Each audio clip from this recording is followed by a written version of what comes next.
Welcome to Uncharted Entrepreneurship, your front row seat to daring stories from the boldest business trailblazers forging new paths across industries. I'm your host, Brent Peterson, armed with inside access, sitting down with partners, founders, and CEOs in the entrepreneurial world. Let's explore. Welcome to this episode. I have Bob Moore. Bob is the founder of Crossbeam. Bob, go ahead and introduce yourself. Tell us your day-to-day role and one of your passions in life. Yeah, thanks, Brian. Great to reconnect. As you said, I'm Bob Moore, CEO and co-founder over at Crossbeam. We're a software as a service product that basically the simplest way to explain it is to think of us almost like an escrow service for data. So whenever two companies want to partner with each other, we sit in between those companies, and we're this safe, secure environment where you can compare your data sets to each other and figure out how and where to collaborate. So, questions like, hey, partner, how many customers do we have in common and who are they? Or are my sales reps trying to sell into any of the same companies as your sales reps? We let you kind of fine tune the rights and permissions around drawing those Venn diagrams. So you can surface all the stuff that drives value for your business, but keep all the rest of your data private and secure. So we've got about 18,000 companies that use it now, including a huge universe of folks in the modern kind of retail and online retail tech stacks. And prior to that, I was an even bigger data nerd. So I started a company in 2008 called RJ Metrics, which was a data analytics platform for e-commerce companies. We were acquired by Magento in 2016. And I was in-house at Magento, which is where I originally met Brent, running the Magento business intelligence team there for a couple of years. And then after that, I started another nerdy company called Stitch Data, which was all about data pipelines and data infrastructure. We got acquired by Talend in 2018. And then started Crossbeam, and I've been at it at Crossbeam for about 5 years now. So that's been the journey to date. That's awesome. Thanks, Bob. Yeah. All right. So we did talk in the green room. You have volunteered to be part of the Free Joke Project. And so all I'm going to do is tell you a joke. And all you have to do is say, should just joke be free, or do you think somebody should charge for it? Or as somebody said earlier in the week, should I be paying you for the joke? Or in this context, maybe we should partner with some other company that actually has funny jokes. We could try to get the good joke data coming up and seeing where we're going. Ecosystem of jokes. Ecosystem of jokes. Yeah. All right. Here we go. My wife thinks it's weird that I stare at the window during a heavy rainstorm. It would be a lot less weird if she would just let me inside. All right. Someone should pay for that joke. I think the question is how much. And I feel like it might be in the change in my pocket category. But I'll give it on a scale of stone face to falling out of my chair. I'll give it a smirk. All right. Yeah, I got some more sound effects. Okay, good. We're not gonna. This is all new, so I'm trying a lot of my new little studio. This is the best podcast I've ever been on. We've got sound effects. We've got intro music. There's been a joke. Yeah. What more can you ask for? Yep. All right. Cool. All right. So, RJ Metrics. It sounds like you've had it's been a fantastic career you've had so far. I'm going to write you up as a serial entrepreneur. I started using Crossbeam when it first came out, when I was at Magento. Yeah. And it's such a valuable tool. So let's start with maybe the reasoning behind why you decided to do this, and maybe some of those stories around how that startup went. Yeah. So this was Crossbeam's one of those companies that I think could have never been a founder's first company. And there's a couple of reasons for that, but the most relevant one here is that it was born out of pattern recognition from what I saw in all these other environments that I was in my previous companies before starting it. And if you go back to the RJ Metrics era, this was a company that as we got larger and larger, found ourselves very, very dependent on the other technologies that our customers were using, right? So we had really awesome integrations with Magento. We had awesome integrations with other e-commerce platforms. And, what our customers were already using could often be one of the biggest predictors of whether or not they would become a customer, how, which sales rep even we might assign to the deal, how we might present the deal and talk about our features and functionalities. Like, it was a really interesting indicator of quality of fit for the people that we were prospectively selling into. And then also over the course of servicing that account and trying to grow that account, our ability for our customers to use our tool alongside other technologies also proved to be a really good predictor of preventing churn or increasing growth in accounts, right? Like, the more integrations you turn on, the stickier the product becomes. So it ended up being pretty influential in the way we thought about forecasting and the way we thought about cultivating demand generation and creating leads, and then the way we thought about growing accounts. And yet, being the data nerds that we were, running a data analytics company, if you looked around the whole business, the whole thing was data driven except for partnerships. Like our sales team, our marketing team, even like our finance and our HR and our ops teams, they all had these really cool systems of record that had all this captive data that could kind of tell you what happened in the past and try to guess at what might happen in the future. And then you look at the partnership team and they're trying to answer these questions like I mentioned earlier, right? Really simple ones like, how much demand can we generate from our partner ecosystem this quarter? Or which of the deals do we think we should, leverage the partner narrative in the messaging, or maybe even literally involve the partner in trying to win? And it was all governed by this really archaic process called account mapping, where we were basically just like emailing spreadsheets back and forth with a bunch of our partners to try and like take a gut shot at what accounts might overlap, or maybe just the ones where we already knew that they overlapped. So they were super late stage, and it was almost like, it was more like doing attribution modeling after the fact than it was actually trying to drive demand or drive outcomes.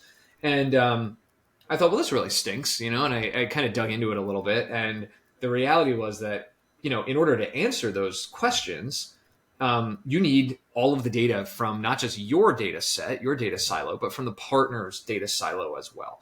And this is where the whole world seems to be working against you, right? Like, math is working against you, because if you want to draw a Venn diagram between my customer list and your customer list, the only way to do it is if you have all the data from both of the data sets, which means I need to give my partner my entire customer list in order for them to answer that question, or vice versa. And no matter how much I love my partner, it's kind of a non-starter.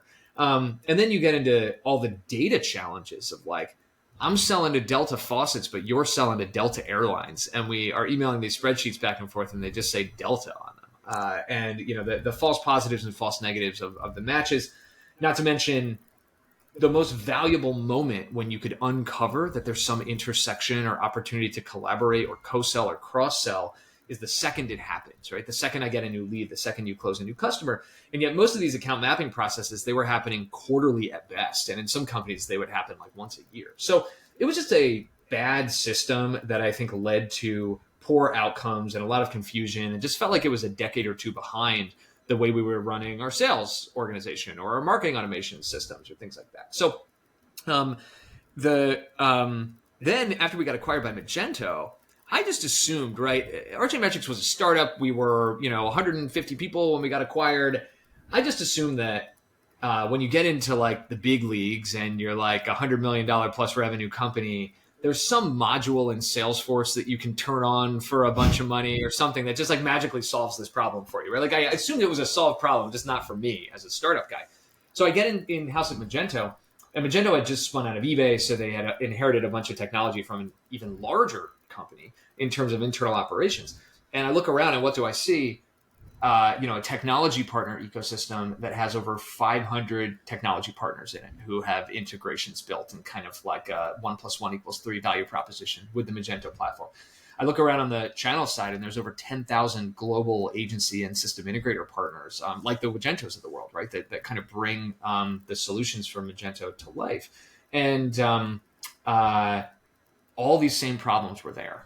So the Venn diagrams in the cloud, the account mapping processes, the quality of data, the latency of data, and that was kind of an aha moment on the market side, because I said, wow, if you could solve for this problem and kind of unearth the answers to these questions in a more modern way, in a more kind of data first way, but do it in a way where the world could have a lot of trust built on top of it, you would unlock this data layer, which has really never existed before, which is kind of the answers to all of those theoretical, what's in the middle of this Venn diagram questions across the n squared number of B2B companies out there that might have any kind of partnership ambitions.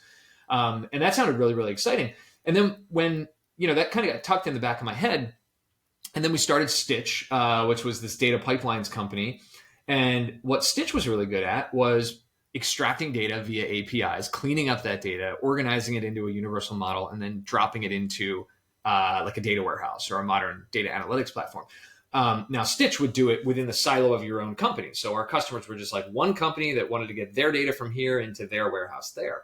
But around the time we were selling Stitch, the two observations kind of merged together and clicked for me in this moment of, what if we could actually solve for that missing data layer using the modern data stack and the technology that we developed at Stitch, which was really, really good at being able to go and take a bunch of different data from a bunch of different places that might look extremely different and get it into one standardized, universal, like transformed data model. So basically building Stitch, but instead of everybody gets their own little pipelines, it's all one big pipeline kind of feeding into the middle. And then you just need like a trust and security layer that sits on top of the whole thing so that everybody retains ownership of their own stuff and can have full control over who sees what, when, and under what circumstances. And that right there was kind of the creative spark, like the vision moment for Crossbeam. It wasn't just a market observation or just a product observation. It was the intersection of this product market fit potential that emerged. And that was at the tail end of 2018.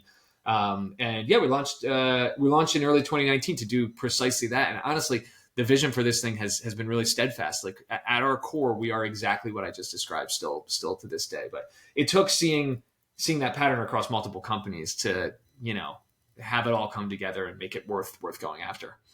Do you think the idea of the partner manager kind of grew up at the same time that Crossbeam came around? I know that partner managers have existed among bigger companies like Magento or BigCommerce. They've always had a partner manager, but like at Magento, we developed a partner manager about the same time or right before Crossbeam came out. And I think still a lot of agencies struggle in that role. But if you look at the technology partners, especially during the pandemic, that role took off, and those people were like the kingpin of how you managed your partners. And at the same time, Crossbeam came in to help that data part. You think there's any correlation in there, or do you think that's just a natural evolution of where our market has gone?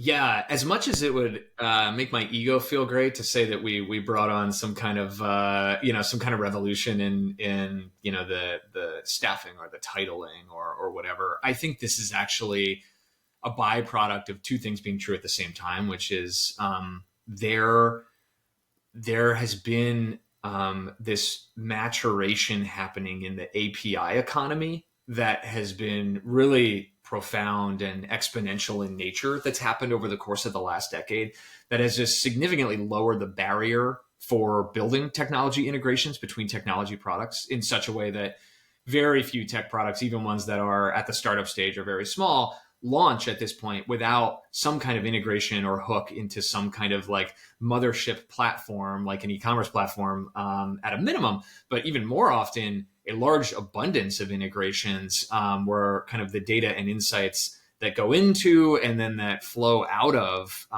that product is just kind of limitless, right? And when you get into that zone, you're no longer in a world where, okay, maybe you've got one deep technology partner that you have this incredibly deep, complicated, expensive integration into, but you instead are participating in an ecosystem of tools and products that interoperate really seamlessly and add up to a very interesting strategic value proposition that's bigger than the sum of its parts to the people that are buying it. Put another way, I think buyer behavior has actually fundamentally changed in the last decade because of that, where Mark Andreessen had this quote, 10 or 15 years ago that software is eating the world, right? And it's been, kind of used in a lot of different contexts. And I've always been such a huge believer in that. And you can kind of see it in practice prove to be very, very true if you look at the way the technology landscape has evolved. But something else has happened, particularly more recently, which is that the way buyers buy that software has evolved from, let me take my traditional shrink-wrapped, CD-ROM style, it's all encapsulated in this one deliverable and it delivers a finite value proposition. Let me take that from the shrink wrap world into the cloud, which is kind of like software 1.0. But then as you get into like the SaaS 2.0 era, it's people aren't making decisions based on, I'm going to buy this because I like the way that feature worked, or the way my sales rep treated me, or the way the user interface was glossy. They're making those decisions based on how this technology they're going to buy interoperates with the other technology that they've already purchased. Like if you have a Magento store and you're thinking about buying a marketing automation solution, you better believe one of your top criteria is how extremely well it integrates and interoperates with Magento. And that happens in the service partner universe as well, right? Like you could have the best reviewed consultancy in the world, but if the tech stack that they tend to operate on and have expertise in is not aligned with the technology decisions you've already made or you're in the process of making, then it's going to be a non-starter. So that Mark Andreessen quote, software is eating the world, like agreed. Lately, I think ecosystems are actually eating software because people are buying their individual technology products and service offerings as part of a ecosystem purchase. And that has a really, really big impact on how anybody that's developing a product or service in the technology space should be thinking about both how they develop their product, but more importantly, how they bring it to market. And that is the big, big change right there, which is that like, and this is a long-winded way of answering your question about partner managers, but it really does speak to why I think that role started surging so much kind of in the 2019 plus era. The API economy got so mature that the way that people buy software changed fundamentally enough that companies, especially on the tech side, companies started noticing that partners actually move the needle in a very, very different way than the classic like hugs and chugs at conferences and press releases, like reputation that a lot of partnership programs have. They started becoming much more fundamental to how their buyers bought. And that made the partner manager hires seem much more essential.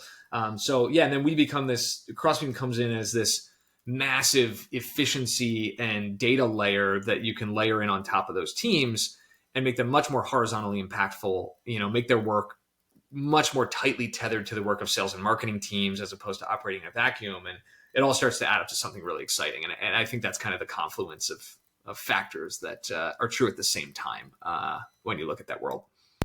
Yeah, so that'll lead me right into my next question. I know that you just wrote a book. It's on ecosystem-led growth.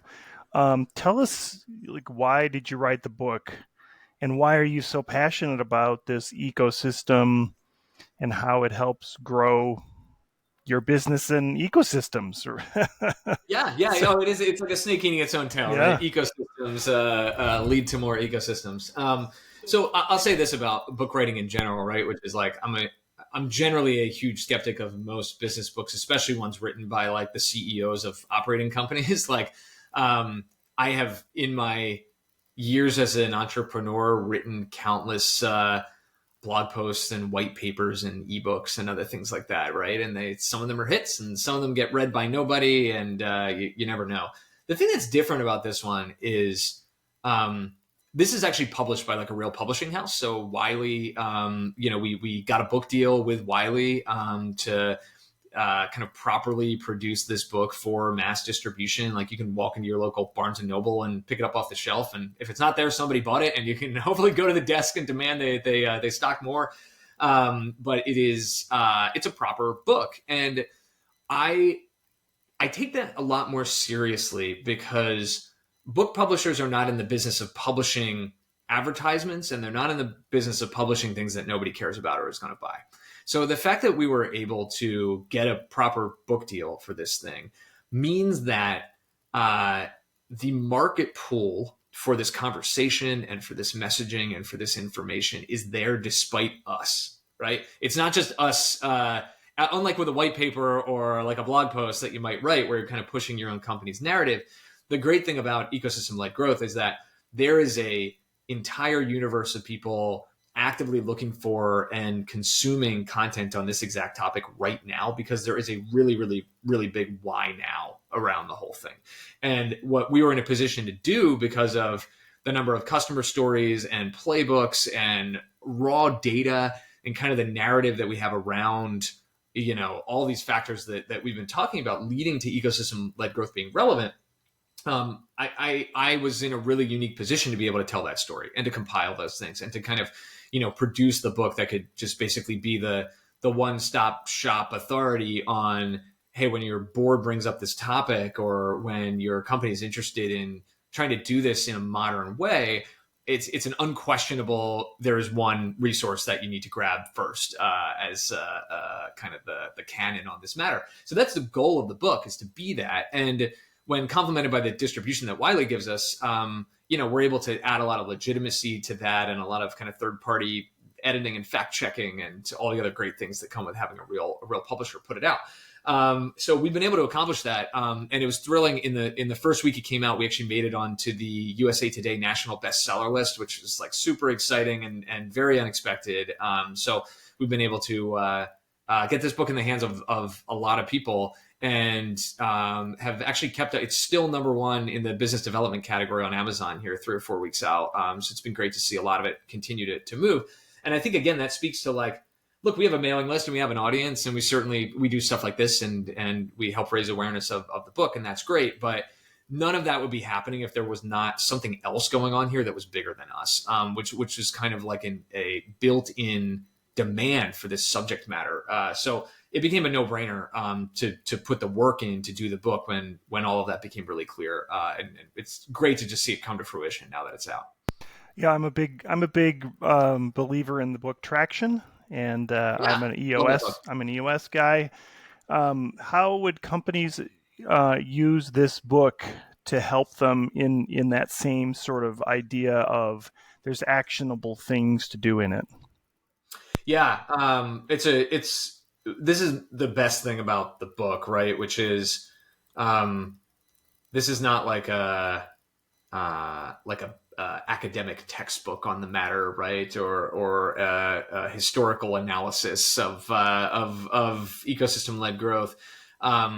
This is the back half of the book is chock full of real world playbooks and kind of very detailed explanations of how to bring those to life inside of your company, both from a kind of operationalization standpoint, like the cross-functional alignment needed to make these things actually happen, but then also from an execution and measurement standpoint, like what are the actual jobs to be done of the specific practitioners that exist in these different departments and how they can actually bring these things to life. So we follow this playbook map throughout that more or less walks up and down the funnel, right? So we start with marketers in the marketing organization, the ways in which this data fabric that flows out of your ecosystem can make its way into the marketing org and kind of radically change the way that you do everything from qualifying leads to messaging customization to activating dormant leads that exist out there in your lead list, that might be able to give off some signal in your ecosystem you wouldn't have seen otherwise, down to like ABM and personalization and targeting and things like that. And then it works its way down to sales, which is the best part in my opinion, and like the meatiest middle, which is how do we actually go about arming sales leaders and account executives with the context around their deals that allows them to personalize who they're going after inside of these companies, how they message to those people, how, if at all, they lean on partners and the actions of partners to help further and differentiate themselves in the context of deals, and kind of the co-selling, cross-selling methodologies that are the bread and butter of all this. And then there's a whole section as well on customer success and the ways in which growing accounts after they've been closed through the power of service partners as well as technology partners in your ecosystem. There's some real tried and true stuff with some great hard data in there. But at every step of the way, we talk about the playbook, but then we tell it through the lens of a successful company that's been able to roll it out and talk about how it's impacted their business and the way they brought it to life internally in their companies. So it's very much geared to be that actionable reference guide. If you pop open chapter 11 and just jump right in and start learning about the marketing tactics, it's going to make sense even if you haven't read chapters 1 through 10. But the front half kind of grounds it in the reality of the why now, right, and the currentness of the matter. Yeah, I'm going to do one little pitch for Crossbeam because the one thing that I really liked about it, and is that if I'm with a partner and we're both on the same, or we can see that there's 7 cross deals or something like that. You don't have to Yeah. expose your data. That this helps the whole ecosystem, the whole partnership helps each of us know that we have 7 common deals, and it kind of gets those partners to try to find the deals, even if they don't want to expose that data. Mhm. Um, so in terms of the book, I'm assuming that, and again, I apologize, I haven't had a chance to read it yet, but we kind of walk through some of those scenarios and help um, each of the individual agencies to understand how much data they should share and who they should share it with, and how that Yeah. data is going to impact each of those stages that you just described. Yeah, this is such an important part of it, because um, there's a dynamic in the modern tools landscape for doing this kind of thing, which includes Crossbeam, where maybe the most important thing to understand about these kind of data collaboration platforms is how much you have very, very incredible control over who sees what, when, and under what circumstances.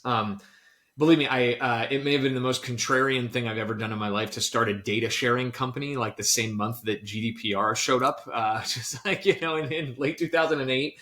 But it is precisely what we did. But having kind of come up in the era where GDPR and CCPA and the incredible importance on modern kind of data privacy has never been stronger. That actually turns out to be a superpower in these platforms because they exist in a world where that stuff is critical, and there needs to be a great answer to those questions for any company that's coming online. So your example is a great one, right? Like one of the things you can do is not share any raw data with anybody at all, and use this stuff specifically to understand the rolled up statistics and aggregates around how you and the universe of your partners and your potential partners are actually intersecting. If you're deciding whether or not to build that next integration, or whether or not to train your agency's services team to become certified on XYZ product, or to embark upon some bigger investment of time and energy, this is such an easy way for you to draw that picture and say, okay, let's take a look. What percentage of our company's total revenue is made up of businesses that are also using this other product? When somebody is using this other product, how much higher is our ACV? How much longer do they stick around as a customer? How much shorter is the sales cycle? Does it actually make a difference or not? Like, are the customers we share with this prospective partner or existing partner better customers? And in what kind of quantitative way? And you can answer all those questions without ever sharing who those customers are, which is profoundly powerful in strategic planning, in making sure that your investments get done right, et cetera. And then once you do embark upon that deeper partnership, and you've got your NDAs and your partnership agreements and your rules of engagement in place, as you would anyway with any partner, then you may get to a spot where you say, okay, I'm actually comfortable opening up the data sharing a bit, and we're gonna become aware of when we have a mutual customer who that customer is, and maybe we'll let each other know who the sales rep is that owns that account, or who the account manager is that owns that account, or maybe we share a bit more about what's going on in our overlapping pipelines when we think there may be kind of complementary opportunities. Or maybe one side decides that's okay and the other side decides to keep it tight, and the power dynamic between the companies is just such that's the way it works out. And the beauty of these platforms is you get to apply the rules around how and where and to whom that data makes it to the other side. That becomes a superpower in a really big way, where you can kind of cultivate your ecosystem based on your own standards and policies. And it's that flexibility that has made it possible for us to have, close to 100 publicly traded companies on the platform now, just by way of example, right? Where this isn't just scrappy small companies kind of figuring out growth hacks. This is some of the largest companies in all of technology that have adopted these set of practices. And it's because of that level of control. So there's a whole chapter in the book on kind of data sharing strategies and policies and practices, and all the different ways you can set those things up. I do want to touch a little bit on the Magento ecosystem. I know that we both were in that, and it does exist. Is there? I mean, I think there's an ebb and flow to every ecosystem, right? And I think definitely in e-commerce, there's a lifespan for a product. Is there a correlation between the life cycle of an ecosystem and how partners engage in it, and Are you able to uncover some of that data in terms of how Crossbeam works? And I don't, I'm not looking for any hidden secrets, but it feels to me as though the Magento ecosystem is still strong in Europe, but maybe in the US, it's kind of, there's no energy behind it, right? But at the same breath, it could just be that that's always been that way. I Mhm. think what I'm more interested in is maybe from a broader, more globalistic standpoint is that the behaviors you've seen in the ecosystem markets. Yeah, this is ecosystems are a really interesting lens to view all that through. I think even in the Magento specific example, it's bigger than ecosystems, but ecosystems are maybe the canary in the coal mine that start to indicate where there's a bigger story going on. There's this great Jim Barksdale quote that I always butcher, but it's something to the effect of, there's only two ways to make money in software: bundling and unbundling. And when you look at what's happened in SaaS and with the cloud over the last few decades, I think it's pretty clear to see that we've witnessed just an enormous unbundling cycle that has happened. I kind of got at this earlier, right, with the shrink wrap software versus how people consume things in the cloud these days.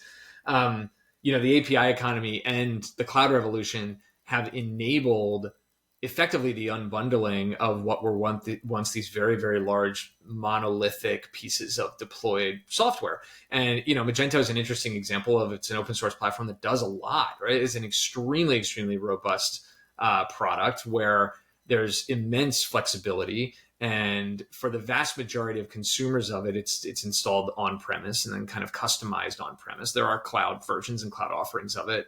But by and large, if you look at the long tail of people that actually have it deployed, it's deployed in kind of a more conventional, non-pure SaaS sense.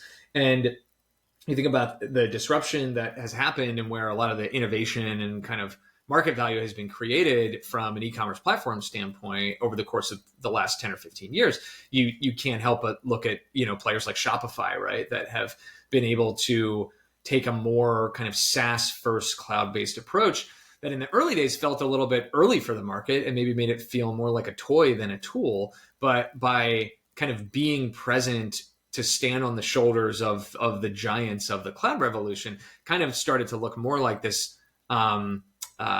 like baseline foundational platform on which you could very easily and seamlessly integrate other tools and technologies. And to the extent that like you look at like a company like Klaviyo, right, which is like one of the only IPOs to even get out last year that has these incredible business economics and growth rates, and they're literally just like a byproduct of the Shopify app store ecosystem, right? Like it is, it's an ecosystem player making a ecosystem led growth play inside of a SaaS first ecosystem. So you see these giant bundling unbundling cycles happening, and they usually happen as a result of some kind of major technological shift that's kind of underneath everything.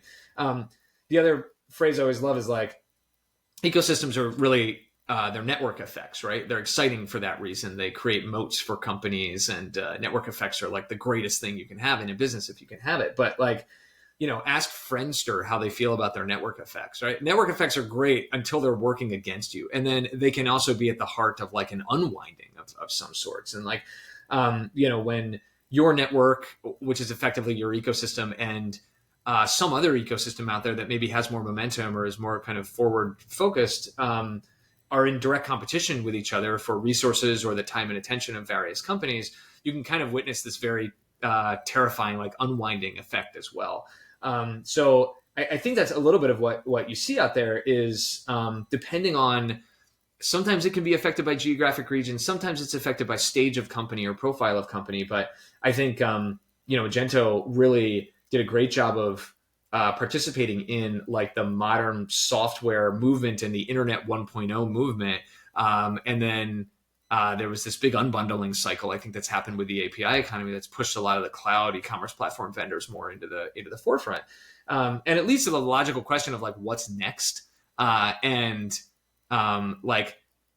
with the economy in the tech sector kind of doing a little bit of cleanup over the last year or two, and efficiency becoming more and more important, in a weird way, we're starting to see a little bit of like a rebundling cycle, I think, with so many companies that got venture funded or maybe they were a feature, not a company, and are now kind of getting acquired or merged or like reconsolidated back into these like mothership style platforms. It's interesting to see that happen.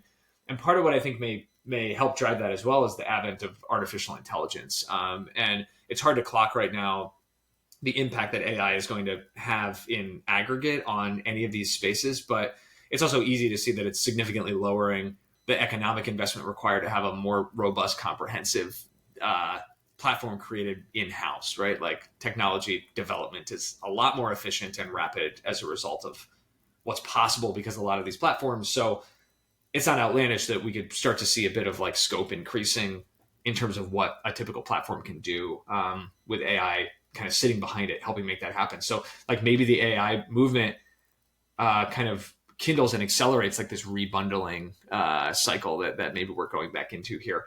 But that certainly doesn't mean that ecosystems cease to exist. I think what it means is that they are, the ecosystems that matter are the ones between these big super nodes in that network graph that matter a ton, and the asteroid fields that kind of fly through them and surround them are still there, just participating differently within their gravity. All right, I'll stop the physics metaphors here. Hopefully that's all making sense though. No, that was great. I think that the whole explosion of the partnership market, like you said, maybe in 2019 it started, and this unbundling bundling effect has also ebbed and flowed. And I can think of Commerce Tools, who came out as this bespoke headless system that really played on microservices, and then Magento is there as its huge monolith, and then recently now Commerce Tools come back with some bundled products so people can get things to market faster, right? There's always this pull between what can I do, and let's just face it, Shopify is a monolith as well. It just doesn't have to be deployed. Yeah. But there is a pull, and I guess the bottom line is, and what I think what your book is answering is that this is going to be a cycle, and you need to be part of it and play in it and use the data the best you can. And one last comment, I'll make a comment on the AI. I think what we're going to really feel in the AI, and especially in your space, is how it's going to affect the analytical part of it. There's going to be so much more that the end user and the customers and even partners are going to see from an AI tool that's going to tell us, instead of having to have a person open up a spreadsheet and try to figure something out, those spreadsheets just be automatic, and you can say, in even in natural language, I want to see this relationship, or here's the trajectory I want to see, and here's how I'd like that to play out. And it's going to give us a bunch of scenarios, and we can try them or not. Yeah, and that's a lot of very smart people are spending a lot of time trying to think right now about what companies and jobs and other things are going to be kind of fundamentally disrupted or destroyed or undermined or re-envisioned by AI. And one of the things that I think is interesting about partnerships and partner data specifically is that in a lot of ways, it becomes a force multiplier for a lot of these AI applications, as opposed to something that gets disrupted by it, because it is this very proprietary second-party data that only your company can find useful, because it is your partner ecosystem is yours alone. And while other people may also be partnered with those companies, the way in which they partner and the combination of all the companies out there that you're partnered with is always unique to yours. So, a lot of people spend money to buy data from a third-party data broker, and they pay money and they get a bunch of contact records and emails back. But if somebody else shows up and pays money, they'll buy those same exact content records and emails, right? It's this third-party, fully commoditized thing. That should be terrifying to those data brokers, because it's something AI would be fantastic at doing, like compiling and researching and going and basically, building up these lists and information based on what it can find by scouring the internet and other resources. The second party data coming from your partner ecosystem is unscrapable, right? Like it lives inside of the CRM systems that are inside of walled gardens that AI can't see. What you really need is whatever the AI agents and co-pilots are inside of your business that are helping your team members do their work, or maybe doing work on their behalf. The question is, what's the context window for those agents? Like, what can they see and what are they aware of? They can go dig up their own and scrape their own third-party data from the open internet. But then how do they get to know about what else is going on in terms of the buyer behaviors and personas within your ecosystem? They can't scrape that. They can't go find that. They need to be provided with that. And only a robust partner ecosystem that actually exists and has that connective tissue to other companies and is fed data by platforms like Crossbeam can actually leverage it. So I think in a weird way, the partnership stuff is pretty conducive and aligned with making these AI technologies actually work and giving them something that they're armed with that's unique and differentiated that every other company is not also going to be able to do by just turning one of these things on.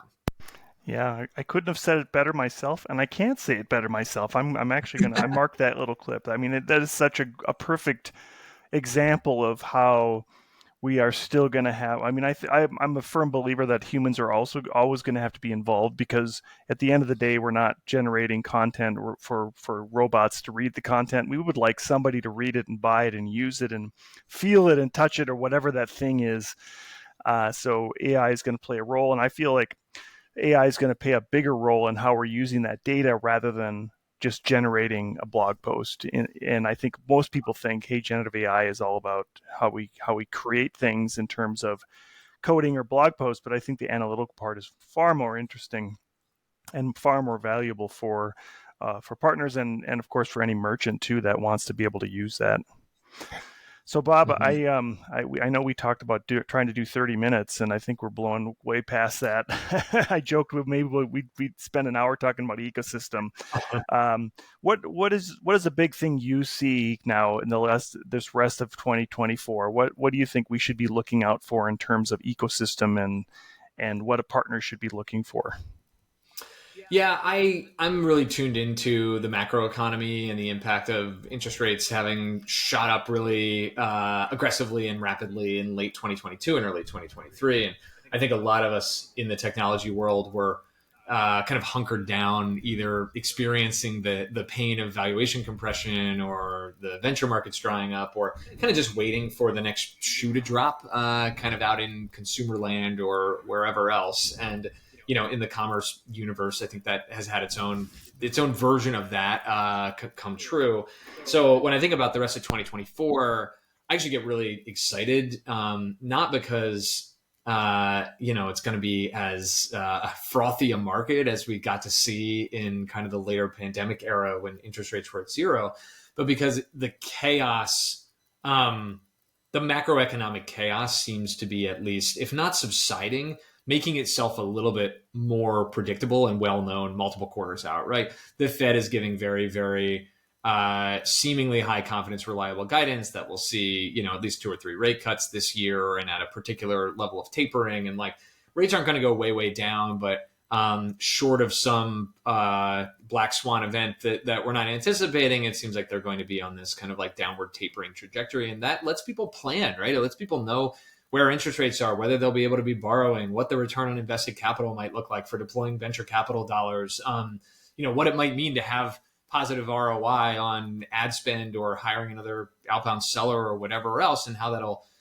equate to actual valuation dollars out there in the public and private markets. And that is a way bigger deal than I think a lot of us realize until it's impacting us. So there's light at the end of that tunnel, and it's not the brightest light that the economy has ever seen, but it leads to stability, and that stability leads to people hiring again, investing again, not kind of retreating and cowering, kind of waiting for that shoe to drop, but instead saying, all right, we're in a new normal now. This kind of is what it is. We've done our cutting and our trimming and our resetting of expectations for everybody around the table. Now let's go rock. Let's go build the best thing we can in this environment.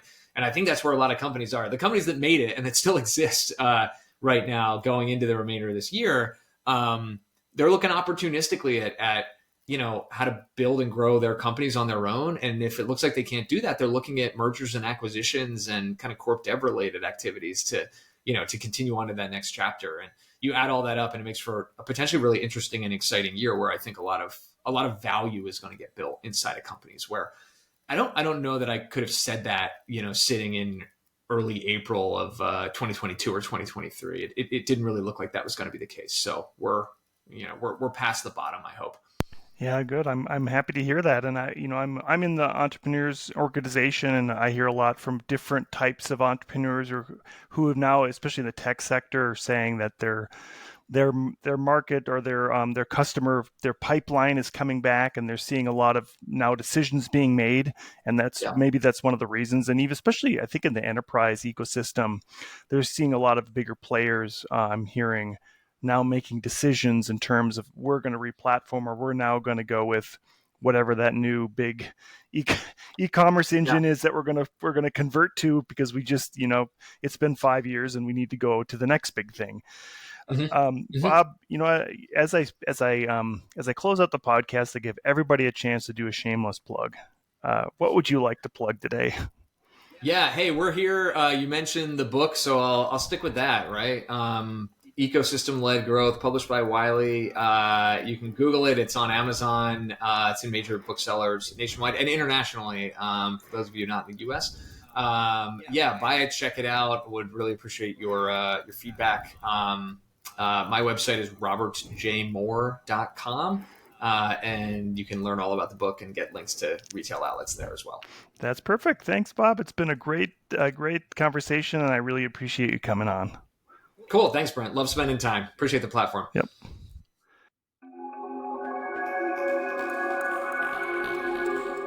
Uncharted Entrepreneurship is a production of Content Basis, LLC. Copyright 2023. You can find more award-winning content at contentbasis.io.